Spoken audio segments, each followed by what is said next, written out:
When there's somebody live on stage and the lights go down, you turn your phone off Yes. and you pay attention. This is Currently the Conversation, presented by TVC Cherry Capital Airport, your Northern Michigan connection.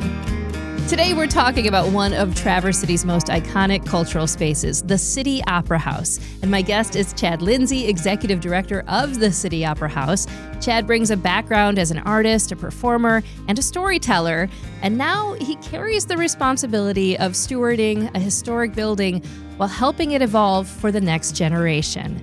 Welcome to Currently, Chad. How are you? Thank you. I'm well. I'm excited to be here. Did I frighten you at all with that heavy responsibility? He is now shouldering the responsibility of holding down a cultural anchor. And you're like, No, I feel light and bright. I'm so glad that you're here. It's exciting to have you here to talk to you on Currently the Conversation. And I guess, we really have to start with you in this conversation. You are an expert on you. Yes, I know all about me. You have always been you. Yes, I have a whole filing cabinet. That's fantastic. That's a good start.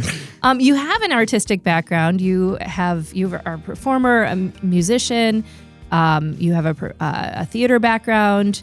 Dance. Don't forget dance, Christal. I forgot about dance. Yeah, it's a little known fact. So that artist first experience really shaped you into the leader of the Opera House, which I think is sometimes it differs from the way some people who are maybe tangentially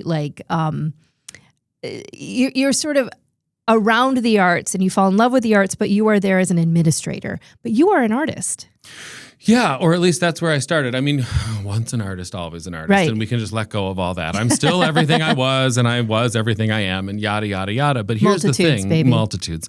But the thing is, the longer you are an artist and the more success you have, the more or maybe not, or whatever, moderate levels of success you have, the more you realize how important it is to be a business person, that the arts are a business.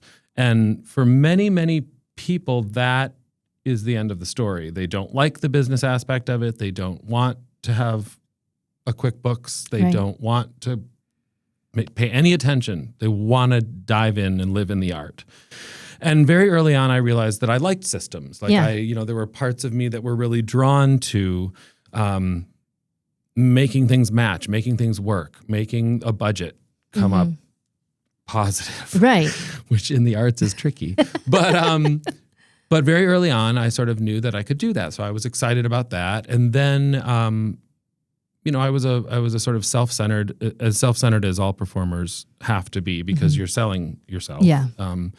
And so I went through 20 or so years of that, and then I started a theater company, and then suddenly I was selling the intellectual product of a group of people whom I really adored. Yeah.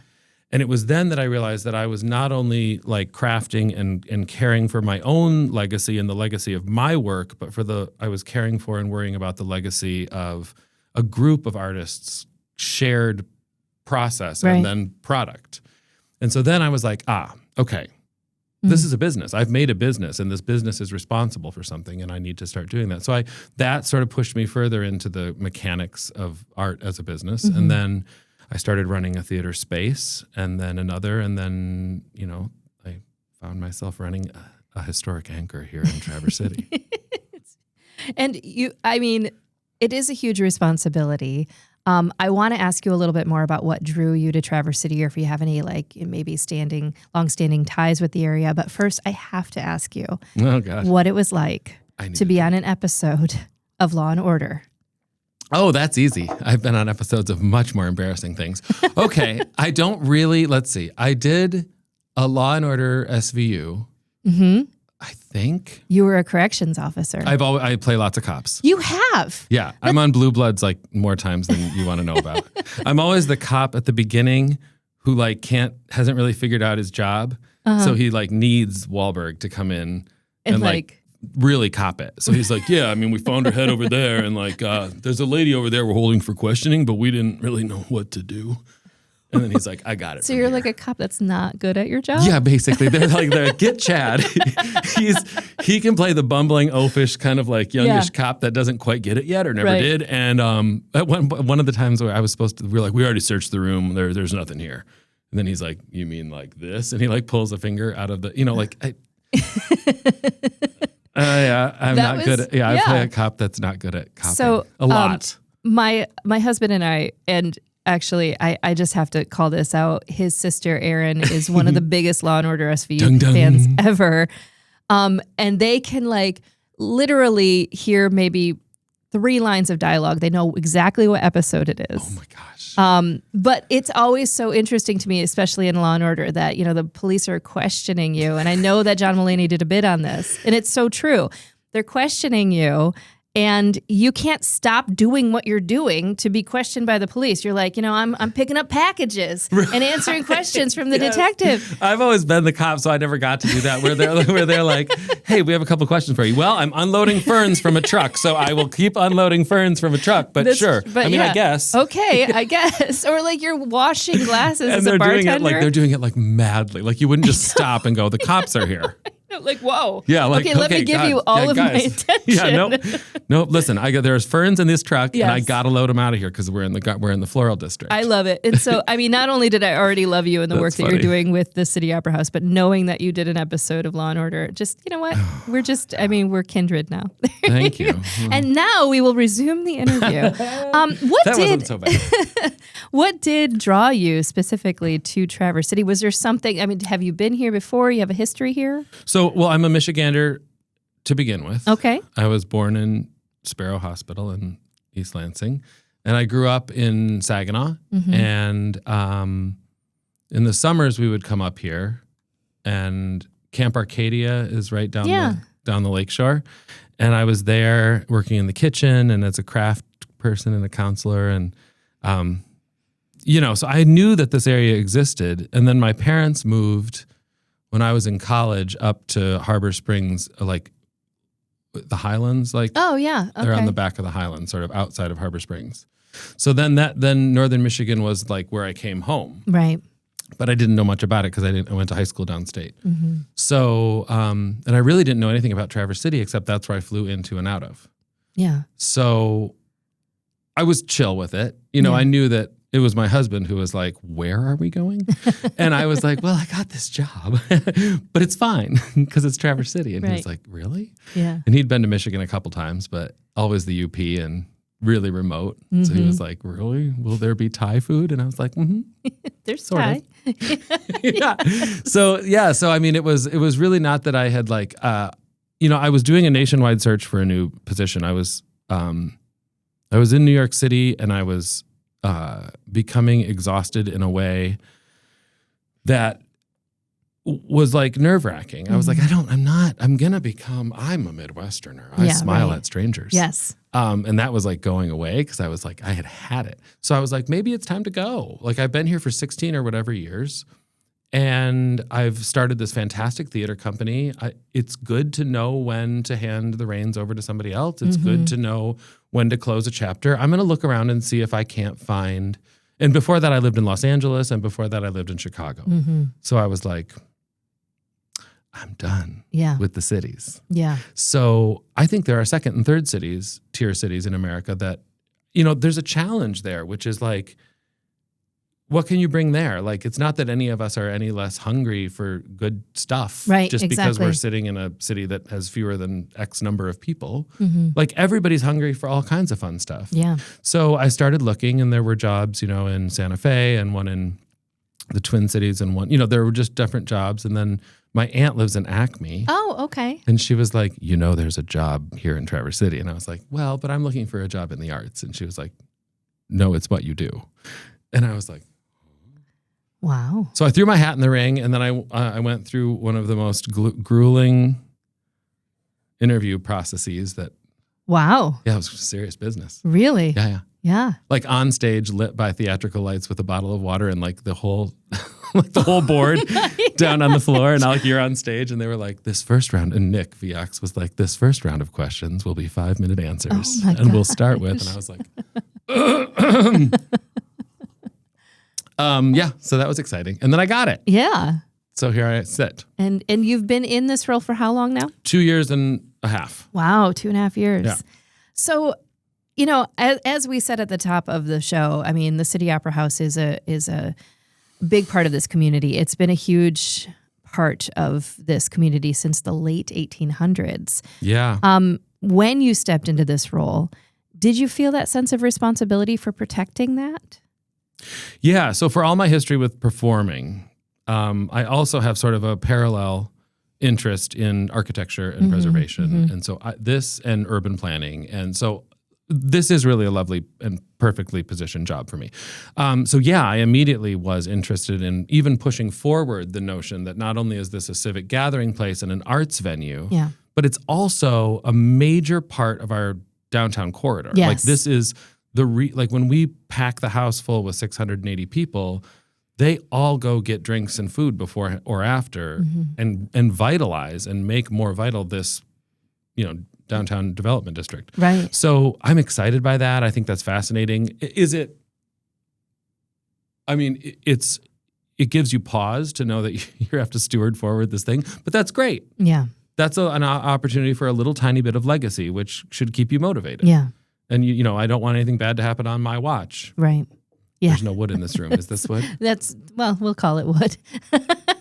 Anyhow, so I was motivated by that. I think it's a lovely thing to be able to continue tradition. And then also the City Opera House has a fascinating sort of century and a third of history. And for a good, not quite a third of it, it was dark. It was just boarded up and unused. So you can't do worse than that. Yeah.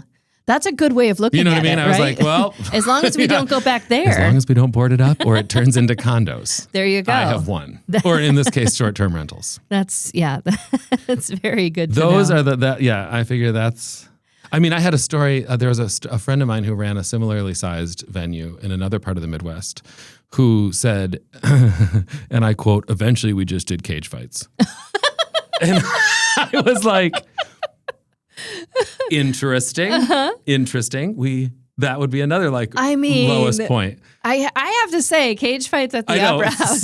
Some part of me was like, wait a minute. But I was like, wow, we haven't gone there yet. Yeah. We do have performing puppies coming up this season, which I was initially nervous around because it seemed like a step on the road to cage fights. But then they came last year and sold out, and the kids and the adults and I, a staunch, stalwart New Yorker, was clapping, unprovoked. Was it I always wanted to start a pop-up theater, where you do something in the park with a bunch of dogs? Pop-up theater. Pop up. I got it. I thought you had misspoken, but you didn't. You're very intentional. I didn't. I was very intentional with my pun. A pop-up theater. Are they all dogs who have agreed to wear rough collars? Yes, absolutely. Also, and it's a company. It's a company they do of Shakespeare? dogs. They have to do Shakespeare in the park. Because you have to have instantly identifiable scenes. You put one on a balcony, you know where we are. We know where we are. And they'll just do what they do, Pop-up right? Theater. I know. Are you going to do this in Congress with a local, what's it called? The Cherryland Humane Society? I would love to. I think that would be great. Well, if you need to talk this through with anybody, I'm open to strategizing. We do that because that would be amazing. Pop-up theater. I love it. And now a word from our lead supporter, TVC Cherry Capital Airport. If you're already dreaming of warm weather, and who isn't, right? Allegiant Airlines is your ticket to the sun and the sand. Fly nonstop from Traverse City to Florida favorites like Tampa St. Pete, Orlando Sanford, and Punta Gorda, putting you just minutes from the island beaches of Siesta Key, Sarasota, Venice, and more. And Allegiant makes it easy to plan your getaway by bundling everything, airfare, bags, seats, and more, so you get exactly what you need at a great value. Allegiant is Northern Michigan's low-cost carrier for winter escapes, and believe it or not, it's not too early to start thinking about summer travel either. You can book flights to Boston, one of America's most historic cities, as it prepares to celebrate the nation's 250th birthday. What a blast that will be. Fly there on JetBlue, American, or Delta, all right from TVC. So whether you're chasing sunshine now or planning summer adventures, your journey starts at tvcairport.com. So when you're talking about the legacy, though, of the Opera House, there is this sort of balancing act that you have to do because, you do have to find things that people want to go see, right? relevance is a big part of success. And whether it's going to be, the dogs on the stage, or you're going to bring in, a group or a comedian or something like that, how do you balance that? That's the eternal struggle and challenge. I mean, it's finding, and the other ingredient in this recipe is the region and the fact that we have a summer full of Interlaken shows, so that I don't need to cover some of those bases. Yeah. So it's what can you bring and for whom are you motivating yourself? Like, is this people who are here for I don't motivate myself as much toward the summer people. Okay. I motivate myself toward the people who live here because I think this is our spot. And I think that we appreciate that. Yeah. And that means that the price point has to stay in a certain place. That means that I have to keep my eye peeled for things that pass by that are glittery and grab them if I can. But that means that you also have to keep a slow and low drum beat of just challenging and interesting and virtuosic programming that just keeps people thinking of City Opera House as somewhere you can always go and have a good time. Right. And that I think I have succeeded in doing and will continue to try to do, but it is not easy. Like, you have to, not everyone wants a saxophone sextet, but some people have to have a saxophone sextet. And some people don't want to see puppies on the Opera House stage and they don't understand why that happened. And they're going to call and tell me about it the next day. And some, so there's always going to be people who don't think that you're doing what the building deserves or what the town requires. And you just got to take it all with a grain of salt and say, can I interest you in what's next? Because it's theater, it's ephemeral, it's done, it's gone, they're done. Try something else. That's kind of that guiding question for you, though, then, is, making sure, it's not in competition with other arts institutions. It's, making sure it's a balance so that people have multiple opportunities to see something that grabs them. Yeah. Right. And what we have is we're in the middle of downtown. So that's what we have. Interlaken's in the woods. The Performing Arts, the Great Lakes Performing Arts Center is an hour north in the middle of Pawtucket. So there are other options. Alluvian is right downtown too, but they're limited on seating in a way that we're not. Yeah. So like everybody, and so one of the first things I did when I came was I really encouraged all of the presenters from the region. Sure. We meet quarterly. And I was like, we have to meet because we're building a tapestry of opportunity for the people who live here, and we should not step on each other's toes, and we should just be aware of what we're doing. And so now at my demand, and we now meet, and now it's sort of like, oh, we have to meet again. But we meet and we just hear each other. What are we doing? What is the Bay doing? Because the Bay started doing live music. So like, how does that influence what the Alluvian is doing? And if something comes of the RFP for I'm a tiny theater that's been largely ignored for the last year, Bijou, if that becomes because there's some world in which that might become a thing, how are they going to fit in as an under 200 seat venue, very similarly sized and mission driven to the Alluvian? Yeah. So like, what's that about? Okay. So I just think it's essential that even if we don't always agree on everything, and we certainly don't like look at the calendar and say, you take this weekend, I take that weekend. No. We sometimes have some whoopsies where we're both trying really hard to pack a house on the same night. Right. But for the most part, we have an open line of dialogue between all the presenters in the region. Oh, that's from great. Petoskey down to Manistee. Do you call them each different families when you meet? We don't even do that. Oh, no, we should. Wow. That would be great. How would we do that? It would be like the families meeting in a very mafia-esque style. Oh, here comes Manistee. Hey, Manistee. Would we dance to the tables? It's the Ramsdell family. Yes. Speaking of whom, she was around when we first opened our doors in 1892. Oh. Mrs. Ramsdell, who was the Ramsdell was built after this, but she was very instrumental in getting the Opera House built. And when it opened for its first event in February of 1892, she stood at the top of the center stairs that went from the street right up to the top at the desk, and she welcomed every single person, stood there for an hour and 45 minutes in her corset and her long in February, and welcomed all 1,150 odd guests. Oh my gosh. Lady Ramsdell, what's up? Had no idea. And then they all sat there for like 3.5 hours, no bathrooms, no heater. And they didn't complain? All in their little Mary Todd Lincoln chairs. It's kind of amazing. Yeah. I don't know what they did. They were built of different stuff. Yeah, absolutely.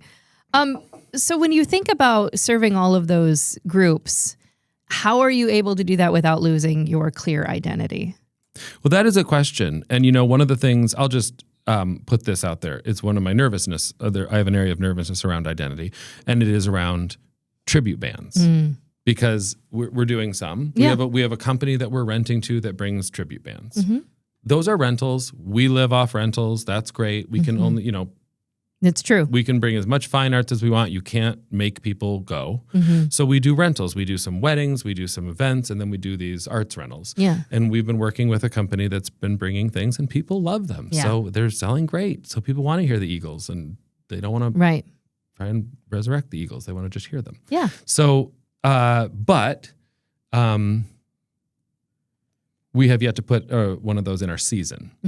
So the shows that happen at City Opera House are divided into 3 basic buckets. Right now we have the Platinum Series, which is a sponsored fine arts series.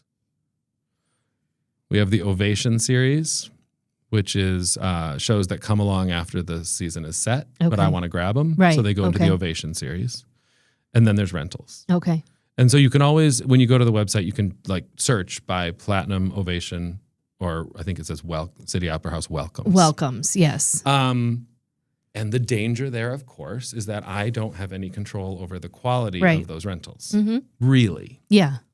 So far, so good. If somebody rents and we don't love it, we just don't rent to them again. I mean, I got to say, I love a good tribute band. Yeah. I understand, the whole, oh my gosh, but I mean, it's fun. Yeah, and we're a place to have fun. And when City Opera House was first built, first and foremost, it was a gathering space. Yeah. It was because the old library, the women's library, I'm new. Women's library? I think so. The one on Cass? Jordan is the historian, so we'll ask him. Historian. The one on Cass was the women's library. That was the largest gathering space in Traverse City. Wow. And it only held 130 or something. And so they wanted somewhere where over 1,000 people could gather. So the impetus behind the Opera House was never opera, and it wasn't really even ever the arts. It was a place. Gathering They place. wanted to be able to hear politicians who wanted to come through and talk. They wanted, if it wasn't outside, and they wanted a place to have dinners and have and then eventually enjoy entertainment. So if you think about that priority, the priority that really it was community first. Yeah. Then we can see, tribute band. Yeah. I mean, because it is community first. Yeah. And I think that these are conversations that, have been had in different circles as well about I know for a fact, organizations like TC Philharmonic, people go, ooh, I don't know if I like that, but you will like it. Yeah. It's fun. It's great. There's just this sort of stigma that's placed on something. You hear City Opera House. Well, and you're already think, fighting the word opera. Right. I mean, we don't, not only that, not that we don't like opera, we love opera, but we don't really do opera. Right. And so we've got that hurdle, which is oh, no, but it's not opera. Yeah. People are like, oh, well, then what is it? So then you're stuck explaining who and what you are, which is good because then you can reinvent it in their mind a little bit. I have been experimenting. I have a couple of friends who are big in opera, performers, and I'm working with a baritone who's overseas right now, but I was like, come and concertize, just do a little opera at the Opera House. Right. So we might have a little more. I mean, that would be amazing. But you're not wrong that there's a stigma around fine arts and around arts and who belongs there. And one of the things that I did early on was started the Holiday Hideaway, which was just a party. Come and look at the light parade from the second floor windows, have a drink. I attended. It was fun. Yeah. So we didn't have it the second year because there was a wedding. You can't say no to weddings. And then this year we had it again, and it's great. And honest to God, everyone who walks in the door is not a City Opera House person. They just want to see what it is. They want to know what's coming up next. And then they look at the lineup and they're like, oh, I'd like that. I can come to that. Right. It's crazy how many times. I don't think I ever imagined that I would have to explain and re-explain what it was so many times. Yeah. But that's my job. Yeah, absolutely. Is to make people feel welcome. I wanted to talk a little bit about some of the challenges with a historic venue. And these, this has been in the news recently. Obviously, the Opera House is an aging infrastructure. She's an old girl. She's a beautiful She's called old the girl. grand old lady. She's the grand old lady. That upset some of the recent hires. They're like, why? And I was like, just go with it. She's the grand old lady. She's fine. But she is aging. And, there's some funding pressures. And there's always going to be that in the back of your mind as well, of, making sure that it stays relevant, that people continue to attend, but also they do so safely, right? Yeah, of course. In a building that has a lot of upkeep. So how does that sort of fold into what it is that you have to do of literally just maintaining a historic building? Yeah. Well, it's a lot. I mean, part of it, I just have to back burner from time to time and deal with what's, essential. So like now as we speak, they're tearing up the backstage floors because some foot went through some floor at some point years before I got here, and it was patched. And then I was like, we got to get these redone. So we're doing it. We've got some roof leaks. We've got some, everything that you would imagine from a 134 or 5-year-old building. It's whack-a-mole a little bit. I'm excited that the city has hired an asset manager whose sole purpose is to care for these buildings that the city owns. He's great. Mm-hmm. So I'm really looking forward to this becoming even easier. Yeah. But then there's money. We're leaning into a new fundraising. I'm beginning to imagine a new fundraising period because we haven't done anything major since I arrived. Mm-hmm. Just normal like end of year, spring appeal, the gala, but we haven't really pushed into a major fundraising effort. And so I'm looking at doing that. Mm-hmm. And I know that that's stressful for the community and it's stressful for the staff. It's stressful for me. But it has to happen. Yeah. And what needs to happen is this is an opera house that's been around for 100 and whatever years. And we just need to solidify that it will be here for another 100. Mm-hmm. And if we can get the kind of funding base that she really deserves, then we can start to move into action on some things that really need to happen. That makes a lot of sense. So there's a big push coming.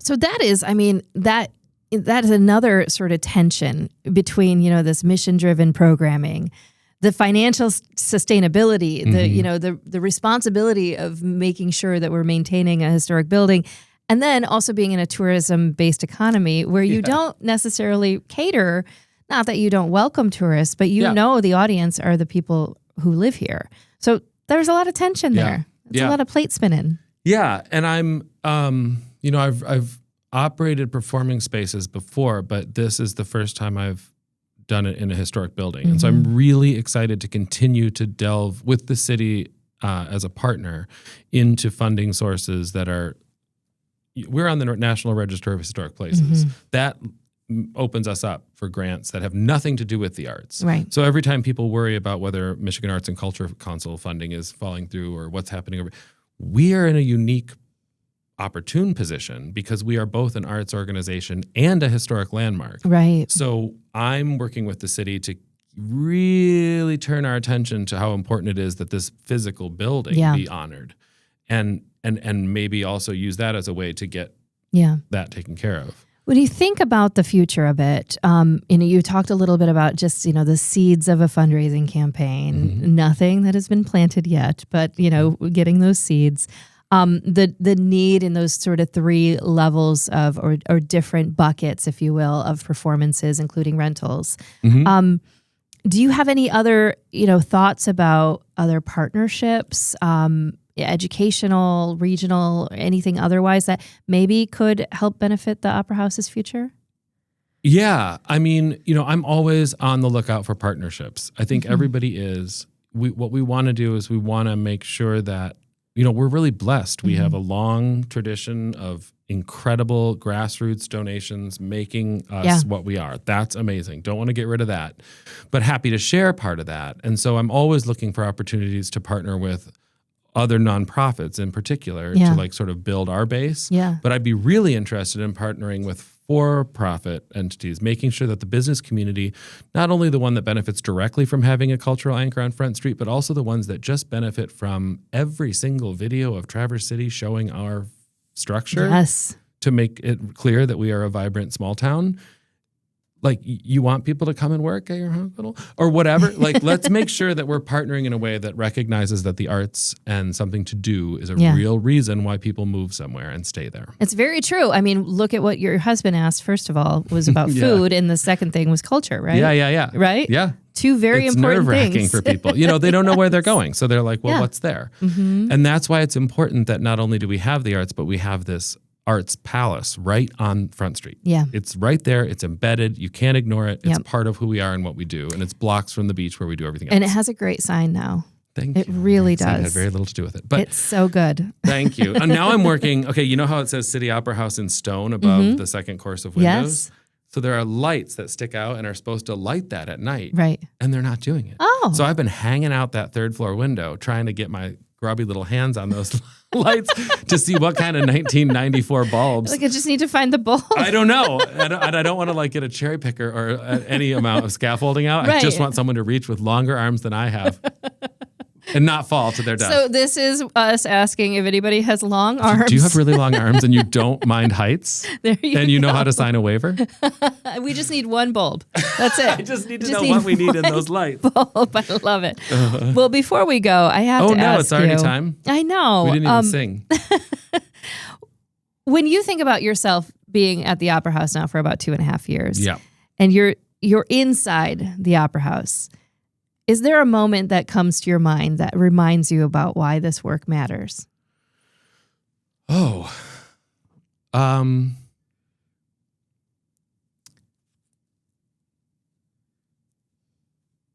There are a million. I'm trying to find one that really matters. It's hard to not go to kids at this point. Yeah. I think everybody does.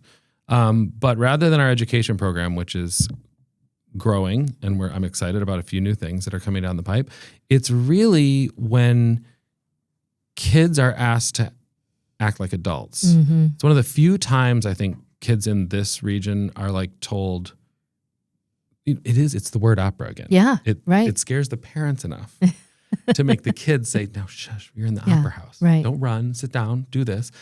And then they cool their jets and they watch something happen and they're transformed by it. And so I've twice had little kids be marched up to me in the lobby and just go, I had a really good time. This was fun. Is there any way I could meet? They're interested, Yeah. they're engaged, and they're quietly energized.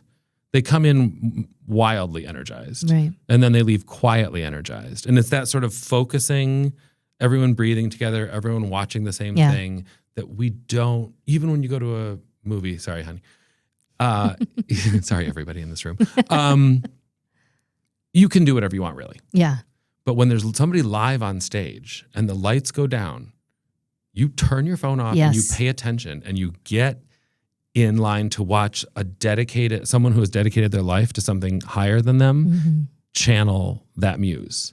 And it's that moment, whether it is the eyes of a child or anyone else, where I'm just like, oh, this is so important. Yeah. This is important no matter where you are. Yes, it's important for the vitality of the downtown corridor. Yes, it's important for blah, blah, blah, blah, blah, blah, blah, blah. Yeah. But it is important for all of us to change the pace like that for ourselves, to like calm ourselves at that cellular level Yeah. or whatever's happening. I'm not a biologist. I have to tell you, speaking of rentals, Yeah. a number of years ago, I started the ball drop downtown. You did? Yes, I went to did. it Did you? for the first time Did you this like year. it? I loved it. I have a picture haven't of been it. back since you talked about this with your theater company Yeah. and how sometimes you just know when it's time to go. Yeah, yeah. And I had that, okay, and I just don't go back. It's beautiful. I love that the Cherry Festival is doing it. They do a wonderful job. Yeah. But we needed to fundraise. And so we worked with a local professional theater group and the wonderful folks at Elmer's who helped to pay for this. And we put on a Christmas Carol at the City What? Opera House. And it was beautiful. Is there video of this? And were There's you in video, and I'm probably not in it. It was wonderful, though. Good. And we did this long run, and it was gorgeous, and everything was so incredible about it. But I remember specifically, we had this intention to bring people in who hadn't been to theater Yeah. and who had never been to the Opera House. Yeah. Because that was really something that I wanted to do. I know it was something that Tanya Wildfong wanted to do from Elmer's. yeah. It was really important. So we wanted to do this. And I remember an older gentleman did not necessarily love theater, didn't really know why Yeah, this what was he was happening doing. and what he was Yeah. doing there, came up and said, not a damn thing wrong with that play. And that happened at the Opera House, That's and not great. necessarily a place that this guy goes. And it was just one of those moments that I was like, that's how love you that. know. Yeah. That's how you know that something, you made a difference with something, And I thought it was great. It's wonderful. That's awesome. I mean, it really is. That's, I keep saying change the pace, because it's really about knocking somebody back a bit. Even if, not just shush, a little bit. Watch, look, Yeah. react. You don't have to do anything. And it Yeah. works. It works a lot of the time. It works if it's not even a fancy show. And we all know that we need to be more disconnected with these mobile things, we all know that. We know that. People have been talking about that for now decades. But this is an opportunity for people to share the same space with others and have that experience together. It's a really incredible thing. Yeah. Whether it's an So Eagles that's- cover band yeah, or it doesn't it's matter. fine arts. Yeah. I love it. It really doesn't matter. It doesn't. Well, it all matters, but I love it. Well, Chad, it's been wonderful having you. I can't believe it went by so fast. I'm a little bit confused. Yeah, are you? Well, no, I'm glad. I was nervous. It was a great conversation, and I'm so glad. We're going to definitely have to have you back. Okay. You're going to have to dig up more stories about me, aren't you? I'm just so glad that you shared your experiences playing corrections officers and cops, because Yes. you are a very good actor. You just don't give me those vibes at all. Even if they were the bumbling buffoon ones, right? Thank you. Yeah. Well, thank you so much for being with us today. Chad Lindsey is the executive director of the City Opera House, a space that continues to anchor Traverse City's cultural life while evolving for the future. Chad, thank you for your leadership and for joining me on Currently the Conversation. We'll be back next week. Currently the Conversation, presented by TVC Cherry Capital Airport, your Northern Michigan connection.